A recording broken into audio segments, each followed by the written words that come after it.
What's up, guys? Welcome back to the channel. Every once in a while, I'm reminded that we're not all on the same level, and sometimes we need a refresher, and sometimes we need initial explanation. I have been kind of doing a lot of studying again about mixing. I'm always and continually searching for ways to improve.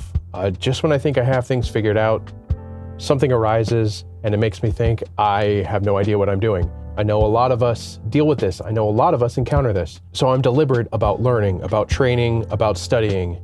And it just reminded me of some of the things, some of the staple things that not only I do, but I've learned from many other producers and recording engineers and, various different trainings and learnings online, etc. Some basic things that people do when it comes to processing guitar tones and kind of sculpting things to make it fit in a mix. And we're going to go over that today. It's not something new. It's not something that we haven't done on this channel before. But again, it's always good to have a refresher and kind of talk about things again and bring it to the forefront and just remind ourselves that, yeah, we're headed in the right direction. There are some things that we do, and these are those things that I do. We're going to talk about EQing guitar. We're going to talk about multiband compression to control low end on guitar and bass, and kind of making things work together. A lot of the times I talk about, making the guitars fit in a mix, making the bass work with the guitar, and sometimes that means that an initial guitar tone isn't going to be the funnest guitar tone to play if you're just jamming on your own, if you're just practicing, if you're just jamming, if you just want to hear that chunk and that thud of a low-end guitar. That isn't always going to work in a mix. We've talked about this before. These are some of the techniques that I use to make things fit in a mix.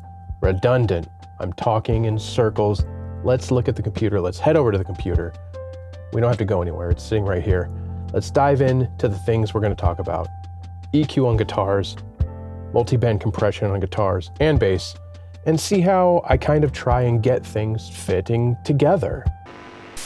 If you're into guitars, riffs, mixing, and everything in between, hit subscribe and follow along. So let me put on the headphones and let's dig in, shall we? Now I have a couple riffs recorded, very, very simple, nothing spectacular, but this is what you've come to expect from your boy. Let's hear what we're working with. Let's go.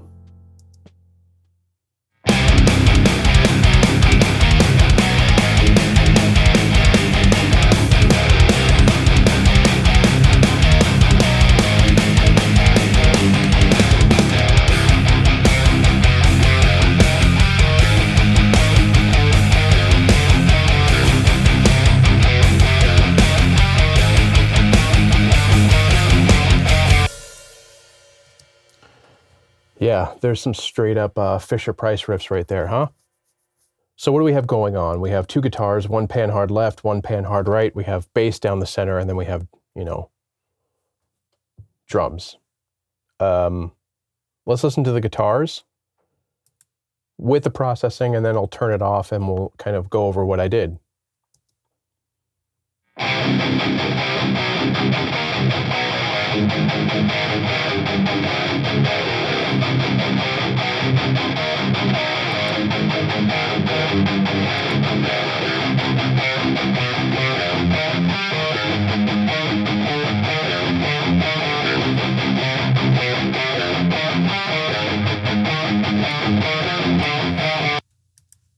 Cool. Let's listen to the bass.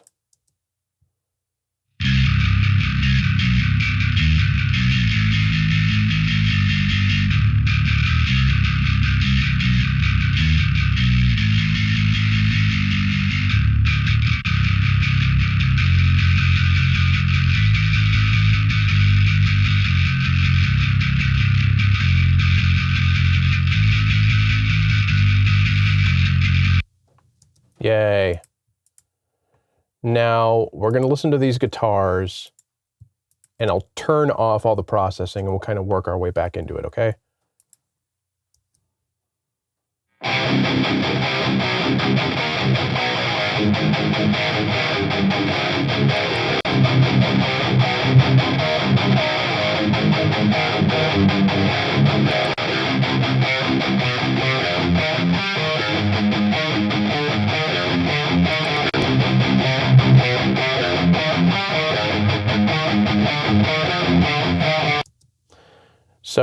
we have a lot more low end. We have a bit of, muddiness is the word often used, right? There's a lot of low end information happening. Imagine that coupled with the bass, it turns into a mess. If we listen to the guitars with the processing off and the bass, we can hear that there's a lot happening.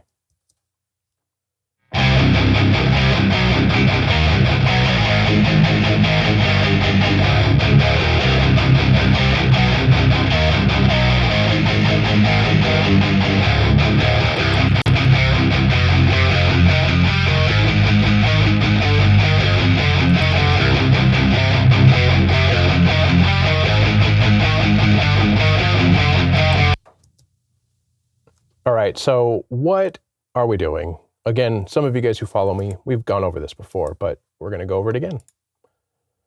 So let's just solo one of these guitars, and we'll go over what I did. First and foremost, we got some EQ. And very, very typical, very common, you're rolling off some of the high-end fizz, you're rolling off a lot of the low-end rumble, a lot of that low end in the guitar that might not be perceived in many listening scenarios, but the information, if it's there, it can build up and it can really cloud up and muddy up your mix. So let's listen to what we're doing here. I will turn these off and we'll turn them on individually. I will solo this guitar.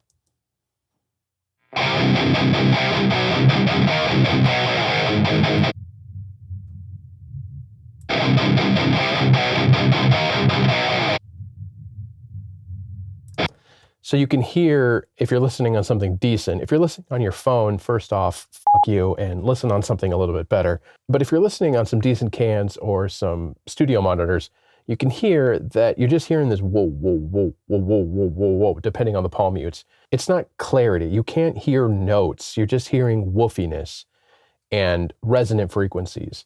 So we're rolling off up to that to try and control it. That's what this is doing. And I kind of, what I typically do is I, instantiate a low cut and I have it all the way down here, right? And then I listen and I roll it up until I just hear it beginning to affect the tone, and then I roll it back. So what am I talking about?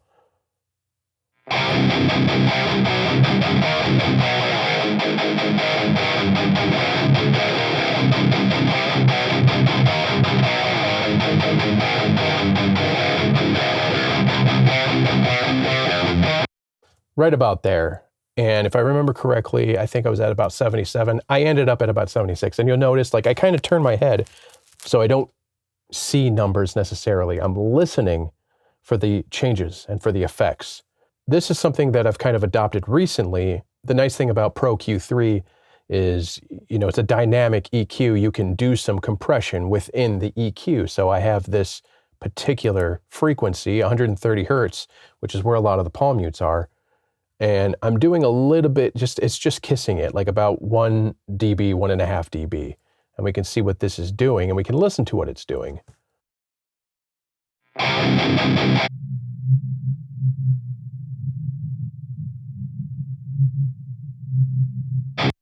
You see that resonance it's controlling. You can see it happening.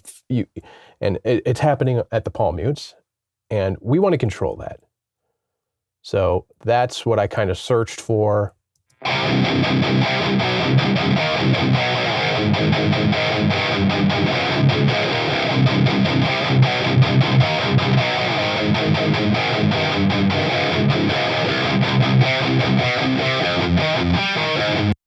It's subtle, but if we do that with each of our guitars, and I also do a little bit on the master bus, we're going to use some multiband compression to control it as well. You just take these little incremental stages to control this low end.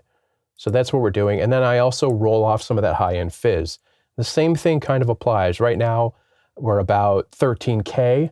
I just set a high cut and I find the frequency by ear. So let's do that again. We'll just roll it all the way up. I want the Q at 1, and we'll listen.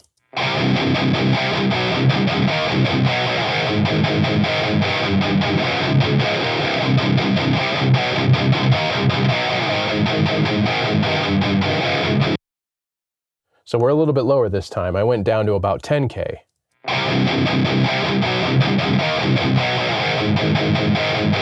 You can hear it's not drastically affecting the tone, but you do hear that you're rolling off some of that sizzle, some of that fizz, that digital fizz, if you will. We're trying to get a reflection of what maybe a real cab is going to sound like, and not entirely sure that a real cab's going to have all that high-end frequency, all that high-end information. So that's what we're doing, rolling it down. And let's see where I was before. It was about 12K, so 13K. So I went a little bit lower with my ears this time. This is where I ended up before when I set everything up. And that's what I'm doing. Same thing, controlling that high end. And then what I do is I copy it and I apply that to the other guitar. And you can see we have those settings here. Same settings, the low end, the low cut, the high cut, and controlling a little bit of that palm mute. All right. And then I also have Pro-MB, which is a multi-band compressor, and I'm controlling the palm mutes as well. So let's see what that is doing. I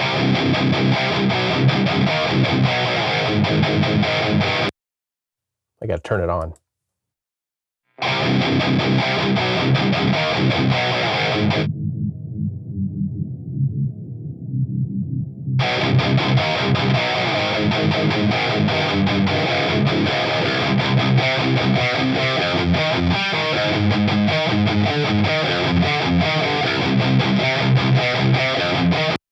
Now, a lot of you are probably thinking, like, it sounds fine without it. It sounds fuller. It sounds better, if you will.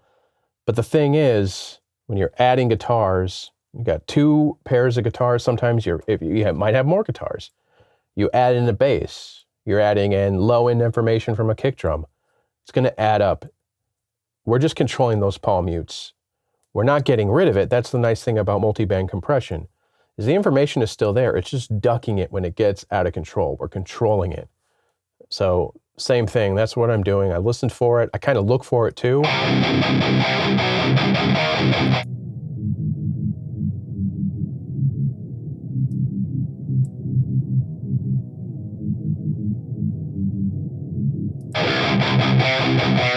And you can see at the most, it's not even quite getting to -3 dB. So it's maybe cutting 2.5 dB on the palm mutes, and that's it. So the information, again, is still there. We're not neutering our guitar tone, but we're controlling it. And then again, I apply that to the other guitar. The same thing, same settings. Actually, I kind of made a little bit of an adjustment. So let's copy it, right? And then we'll duplicate it, paste, and then I'll pan this back to the left, and let's listen to what these guitars sound like with and without.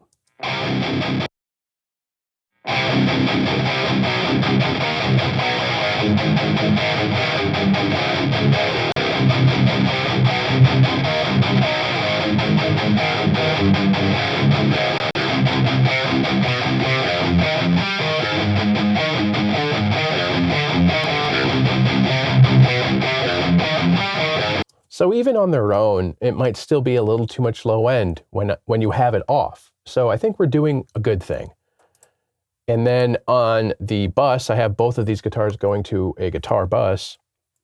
I also have a little bit of controlling that we're doing here. I'm doing another low cut just to make sure that I'm controlling all that woofiness. So let's turn these off.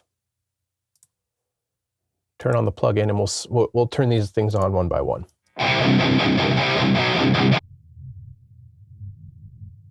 Now you can see, if you look down here, you can see all this low-end information, 20 hertz up to like 40 hertz.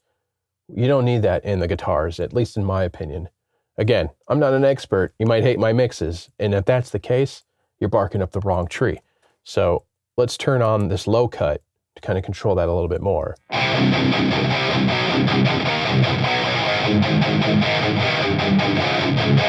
Now again, I have just a little bit of dynamic EQ happening here at about 150, just again to kiss those palm mutes a little bit more.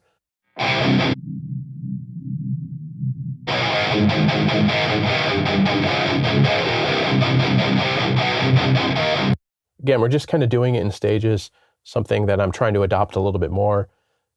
Just not having one plugin or one device do all the work. And then again, I'm cutting out, this is something I just did for this particular mix. I'm cutting out at 650 a little bit, scooping if the mids, the lower mids, if you will. So let's listen to what this is doing.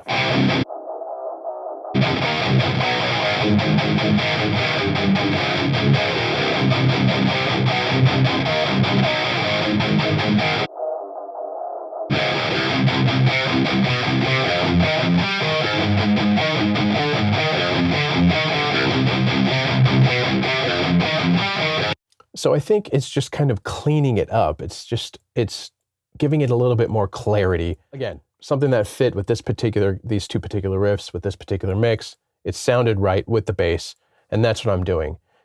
And that's all I have for the EQ on the guitar bus. And then again, we're doing more multi-band compression, and again, just touching the palm mutes again.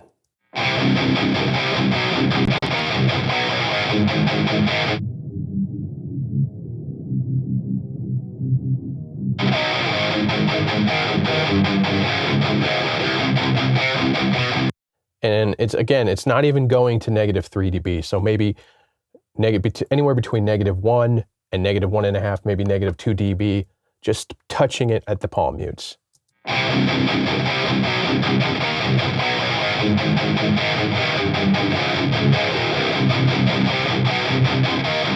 It's subtle, but when you bring it in with the bass, that's when we really hear an improvement.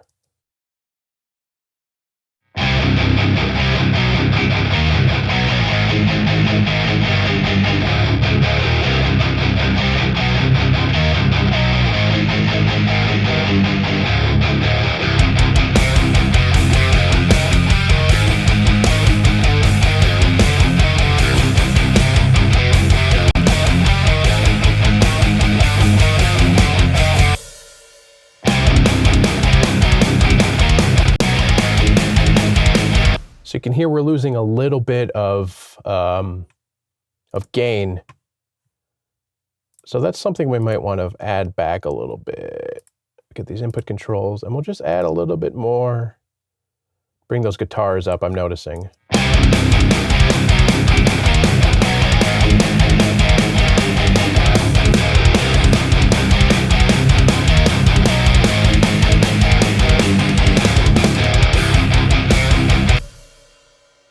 So you're losing a lot of that woofiness, but it's sort of like cleans it up, and it seems to actually do something a little bit more with the stereo field too. That could be just placebo effect, who knows? But we're cleaning things up, and then with the bass, well, let's go over what I did with this. So let's turn off everything. The first thing I used is Waves L1, and that's basically just to kind of flatten the playing. So if you were to render this out with the L1, it would just be one even, thick, and juicy waveform.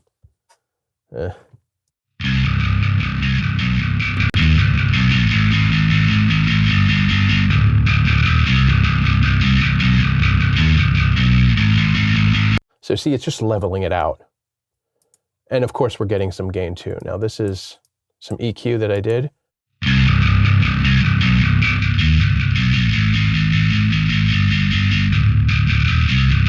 Now again, I'm controlling the low end on the bass, and again, there's a lot of low end sub information that you don't necessarily need.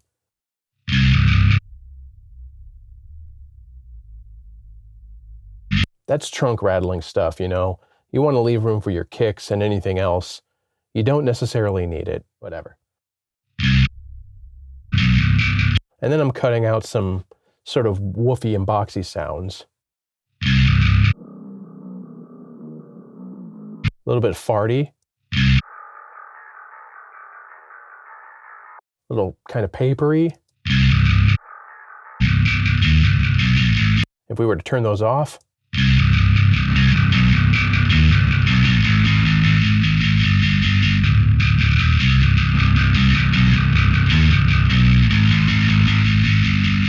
Just kind of clears it up, right? And then I'm just doing a little bit of controlling of that high-end stuff.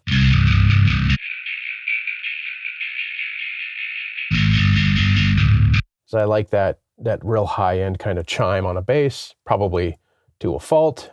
This is a thing that I always ruin my mixes with, so I'm learning to control it.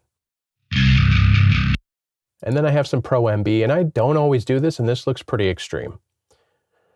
But what I'm doing is just more control.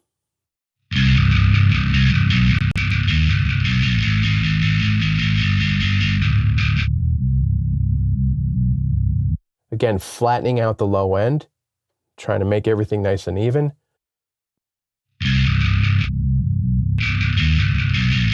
Controlling that mid a little bit more.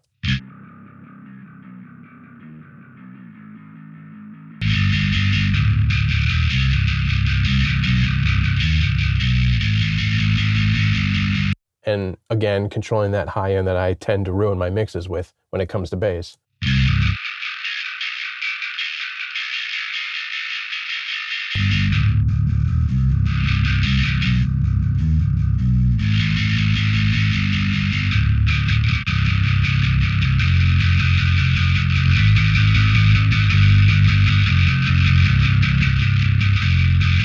Just kind of evening out the spectrum of the bass, and that's what we're doing.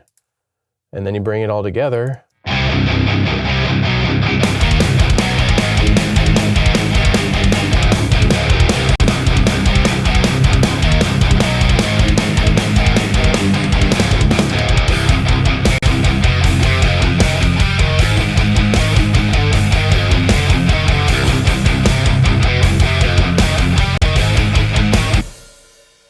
See, without the moves for the bass, it kind of just disappears. And again, we're losing a little bit of like just gain, but you get to hear more of the bass. And again, you know, depending on the final mix, what you'd end up doing, you might raise that bass up a little bit more. But that's just some of the basic things that I do to really begin a mix, you know, controlling the high end, controlling the low end, and controlling the palm mutes is very, very critical and important when it comes to heavy guitar. So those are some of the things I do on pretty much every mix and pretty much all of my guitars, depending on the particular part. All relating information and links can be found in the description down below. And if you found this video helpful, hit subscribe and stay up to date. If you have any more questions, I have other videos going over these topics, or you can just go ahead and leave a comment down below and I may or may not get to it. Yeah, the goal here is to be helpful. Thank you guys so much for watching. A special shout out to those of you still supporting me over on Patreon, and of course here as members on YouTube. I know things have been a little bit weird with my upload frequency, but we're working on it. We're working on things. Work has been super busy, and I am also working on getting the live streams back up at a regular basis. So thank you for your patience. I really, really appreciate it. If you're looking for other ways to support me, the channel, and what I'm doing here, I, of course, have music for sale on Bandcamp and streaming everywhere music is streamed. I have merch available. Links are in the description. I hope you guys are all doing well. Stay safe. Take care of each other. Be useful to someone. And I'll see you in the next one.